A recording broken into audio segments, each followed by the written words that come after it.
best day of weather ever. 5 minutes ago it was snowing, and then we've got this. So, funnily enough, you joined me here on Friday the 1st of April. It does feel like someone's playing an April Fool's Day prank here.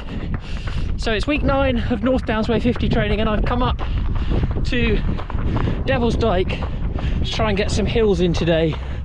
Just going to check if the emu is about today. Always got. Oh, he is there. Yeah, just go say hi to the emu. Hello.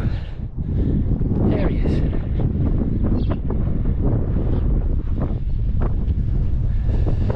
So there is Devil's Dyke. Looking very nice now actually. About 10 minutes ago it would have looked very grey and like there was a bit of a blizzard going on, but my plan is to run down it, go down there and then find some elevation on this top bank over here and then kind of loop back up. So let's give it a go.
So I have actually been up here once already this week to Devil's Dyke, and that was on Monday. So I did a long run then, so about 12 miles. That was with Will, who I've ran with a couple of times now, and he's currently training for the Barcelona Marathon, which I think is coming up quite soon. So on that run I actually wore road shoes rather than trail shoes, because up here on the South Downs Way we're quite lucky because any water that comes tends to flow off quite quickly, so it's very dry as you can see. But that pair of road shoes I think might be coming to their end now. They have done about, I think, 540 miles, but I'm kind of clinging on to them because they were the pair of shoes that I did my first marathon in and also my first ultra. So I don't know if I'm being overly sentimental about these shoes. Probably it's time that they retire from running. The only kind of run they're probably right for now, because I could feel the cushioning was going a bit.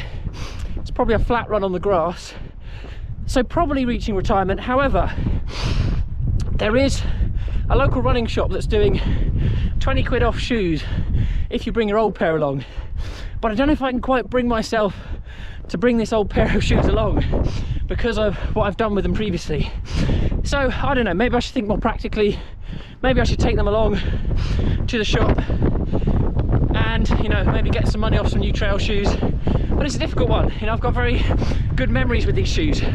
So, you know, let me know if you have a certain ritual that you go through with your retired pairs of shoes, particularly if they're sentimental. Do you keep them, frame them, make a shrine to them, or do you trade them in, recycle them?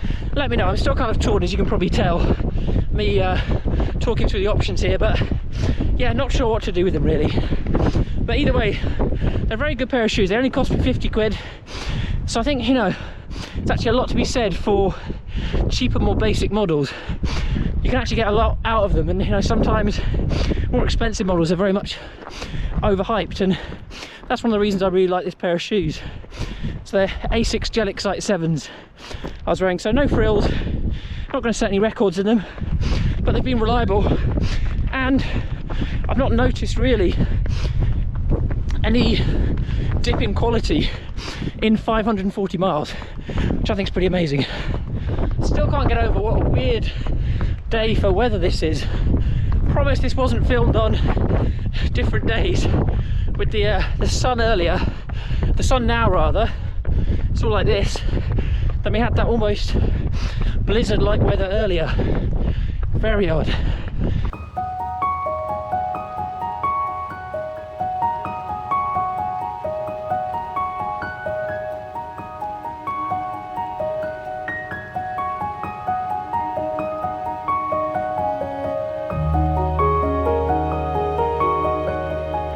So the other run I've done this week, besides that run on Monday with Will, was my regular Wednesday interval session, which was the first one back after doing those 2 races from a couple of weeks ago, the YHA Southeast 14 miler and the Endurance Live Ultra a couple of weeks ago.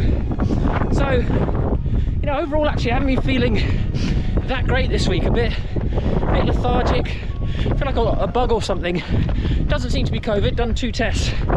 So, not really sure what it is. It might be kind of hangover from the ultra, but went along on Wednesday anyway and was really pleased with how the session went. Even though I wasn't feeling 100%, still able to get some speed in.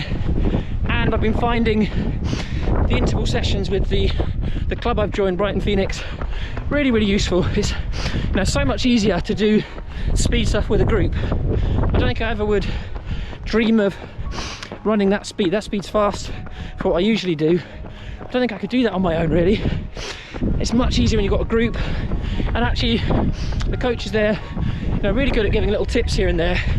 One thing I'm working on at the moment is trying to not hunch up so much. So, you know, in my running I tend to kind of hunch up a bit. I need to kind of relax my shoulders a bit more. So having coaches who are just, you know, watching your form and, you know, potentially improving your running economy is really useful. So I found it great going on to those, so hoping to go along more regularly.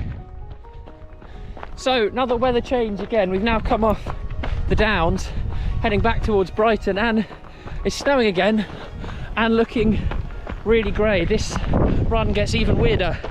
So the thing I wanted to mention was that I've also got a new running watch now. So last week after Parkrun I went down to one of my local running shops, the jog shop, and picked up a new watch. The one I've gone for is this one, so Coros Apex, and I've gone for the bigger version, 46mm, have a nice big display and also very decent battery life on it.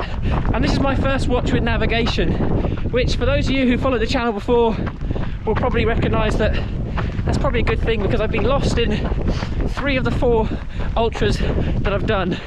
So it seems to be a theme, and actually even just with running generally I often get lost.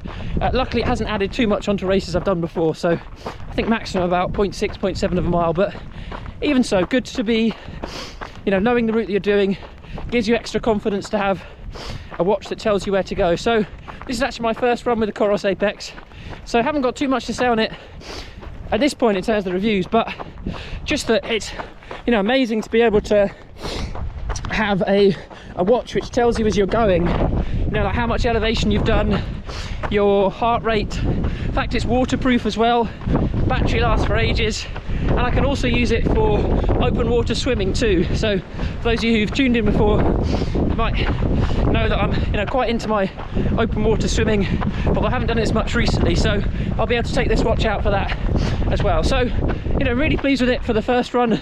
Going to see how I find it in future runs, but I just wanted to give a shout out to the jog shop, because, you know, they're really great independent shop that we've got in Brighton. So Carla's got a couple of pairs of shoes from there before as well. They're really helpful in there, and also just not pushy whatsoever. Very helpful, very knowledgeable. Couple of running shops I've been to before, particularly big chains actually, where it's felt like they're trying to give you the hard sell, but with the jog shop, just amazingly friendly, very helpful, and you can just feel that they, you know, want you to get the best product or whatever it is for your running. So if you're ever down in Brighton, or if you live in Brighton, need something running related, would really highly recommend them.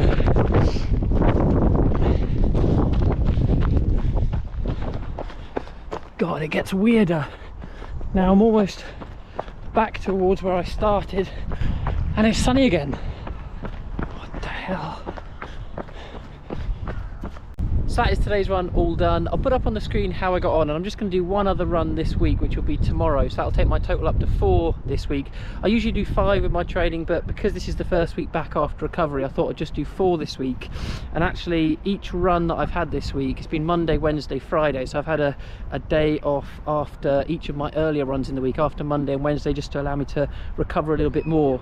So I'll catch you again for tomorrow's run, which is going to be Hove Prom Parkrun. So I've ended up at where Hove Parkrun ends, but I'm not going to be doing that one tomorrow.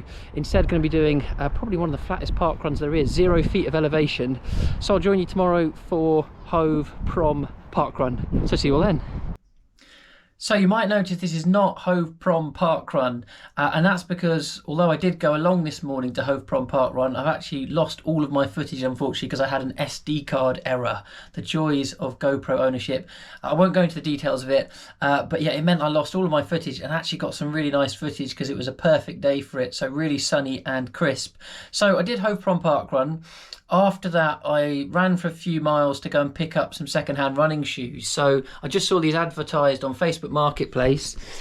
This pair of Hoka Arahi 5s. Done about 40 miles, so there's not too much wear on them.